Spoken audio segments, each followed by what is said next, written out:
اعوذ باللہ من الشیطان الرجیم، بسم اللہ الرحمن الرحیم۔ السلام علیکم، آپ دیکھ رہے ہیں گلوبل ڈیفنس ویو، اور آج کے گلوبل ڈیفنس ویو میں ہم بات کریں گے کہ سعودی عرب ترکی کے 5ویں جنریشن کے کان لڑاکا ہتھیاروں کے 100 یونٹس کیوں حاصل کرنا چاہتا ہے۔ تو شروع کرتے ہیں آج کا پروگرام۔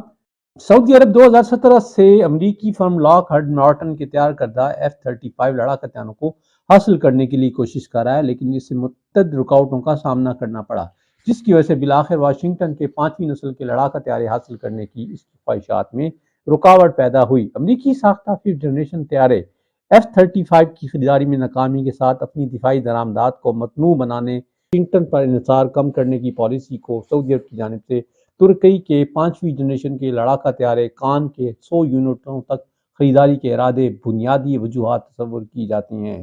سعودی عرب کو F-35 طیارے حاصل کرنے سے روکنے میں ایک اہم عنصر اسرائیل اور واشنگٹن میں اس کے بااثر لابسٹوں کی جانب سے مخالفت ہے، جنہیں خدشہ ہے اگر ریاض کو جدید طیاروں تک رسائی دی گئی تو عرب ممالک، خاص طور پر سعودی عرب پر تل ابیب کے کوالٹیٹیو ملٹری ایج کو نقصان پہنچ سکتا ہے۔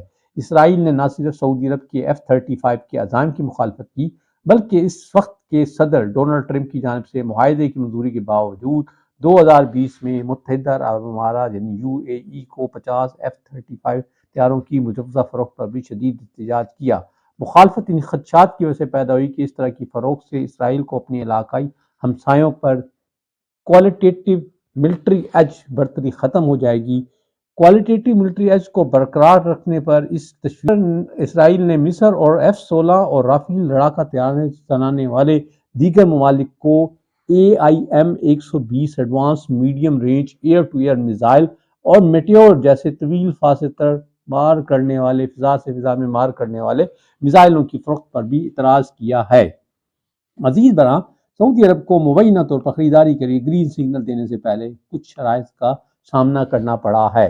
ان شرائط میں اسرائیل کی ریاست کے وجود کو تسلیم کرنا اور تل ابیب کے ساتھ سفارتی تعلقات قائم کرنا شامل ہے۔ سعودی عرب کی جانب سے امریکہ پر انحصار کم کرنے کے لیے اپنی دفاعی خریداری کو متنوع بنانے کی پالیسی کو بھی سعودی عرب کے کان لڑاکا طیاروں کے حصول میں دلچسپی کی ایک بڑی وجہ قرار دیا جاتا ہے۔ اس وقت رائل سعودی ایئر فورس F-15 اور یورو فائٹر ٹائفون جیٹ طیارے چلا رہی ہے، اور کان کے ممکن اضافے سے اس کے لڑاکا طیاروں کے بیڑے میں مزید تنوع آئے گا۔ اپنے صناعی نظام کو متنوع بنانا ریاض کے لیے ایک اہم پالیسی بن چکا ہے، جس نے حالیہ برسوں میں جارحانہ انداز میں اس حکمت عملی پر عمل کیا ہے، خاص طور پر ایسے وقت میں جب سابق امریکی صدر جو بائیڈن کے دور میں سعودی عرب اور واشنگٹن کے درمیان دو طرفہ تعلقات سرد موری کا شکار ہیں۔ بائیڈن کے دور میں سعودی عرب نے چین اور روس کے ساتھ اپنے دفاعی اور خارجہ تعلقات کو مضبوط کیا اور ان عالمی طاقتوں سے مختلف ہتھیاروں کے نظام حاصل کیے۔ اطلاعات ہیں کہ سعودی عرب نے خفیہ طور پر روس کے پینسٹر S-1M ایئر ڈیفنس سسٹم کے 39 یونٹس خریدنے کے لیے $2.3 بلین خرچ کیے ہیں۔ Organised crime and corruption reporting project کی جانب سے روس کے الیکٹرونکس دفاعی ادارے روسٹیک کی اندرونی رپورٹس کا حوالہ دیتے ہوئے اس خریداری کا انکشاف کیا گیا ہے، جس میں 10 موبائل کمانڈ پوسٹ، سینکڑوں میزائل ٹرانسپورٹ گاڑیاں اور مواصلاتی نظام بھی شامل ہیں۔ گزشتہ سال دسمبر کے اواخر میں یہ خبر سامنے آئی تھی کہ سعودی عرب نے کان 5th جنریشن لڑاکا طیارے کی تقریباً 100 یونٹس خریدنے کا منصوبہ بنایا ہے۔ اطلاعات کے مطابق اس حصول کے حوالے سے بات چیت رائل سعودی ایئر فورس کے کمانڈر شہزادہ ترکی بن بندر ال سعود کے دورہ ترکی کے دوران ہوئی۔ اپنے دورے کے دوران شہزادہ ترکی نے ترکی کی دفاعی کمپنیوں کے ساتھ تبادلہ خیال کیا، جس میں راکسٹن اسلسن اور کان کی مینوفیکچرنگ ادارہ یعنی ترک ایروسپیس انڈسٹریز بھی شامل ہیں۔ بین الاقوامی میڈیا رپورٹس کے مطابق اس دورے نے شہزادہ ترکی اور ان کے سعودی وفد کو کان لڑاکا طیارے کی صلاحیتوں کے بارے میں تازہ ترین اپڈیٹس فراہم کیں۔ 5ویں نسل کے طیاروں کے بارے میں دونوں ممالک کے مابین مجوزہ اسٹریٹجک تعاون بھی بات ہوئی۔ اس تعاون میں سعودی عرب کے اندر کان کی ٹیکنالوجی کی منتقلی اور مقامی پیداوار شامل ہو سکتی ہے۔ مجوزہ حصول سعودی عرب اور ترکی کے درمیان علاقائی طاقتوں کے درمیان دفاعی تعلقات کو گہرا کرنے کے عزم سے مطابقت رکھتا ہے۔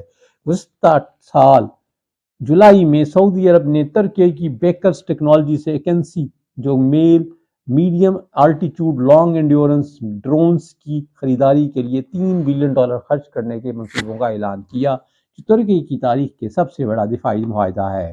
ترک ایئر اسپیس انڈسٹریز کی جانب سے بڑے پیمانے پر پیداوار شروع ہونے کے بعد ترک فضائیہ کو 100 سے زیادہ کان 5th جنریشن لڑاکا طیارے ملنے کی توقع ہے۔ کان پروگرام کے کنٹریکٹر یعنی Turkish air aviation industry TAI نے 2016 میں اس منصوبے کا آغاز کیا تھا اور توقع ہے 2028 تک ترک فضائیہ کو 20 کان بلاک 10 لڑاکا طیارے فراہم کیے جائیں گے۔ 2029 تک TAI ہر ماہ 2 کان لڑاکا تیار کرنے کا ارادہ رکھتا ہے، جس سے تقریباً $2.4 بلین کی سالانہ آمدنی حاصل ہوگی۔ کان طیارے ترک فضائیہ کے ساتھ خدمات سر انجام دینے والے 200 سے زیادہ F-16 لڑاکا طیاروں کی جگہ لیں گے۔ یہ تھا آج کا ویلاگ، امید ہے آپ کو پسند آئے گا۔ خوش رہیں، آباد رہیں، السلام۔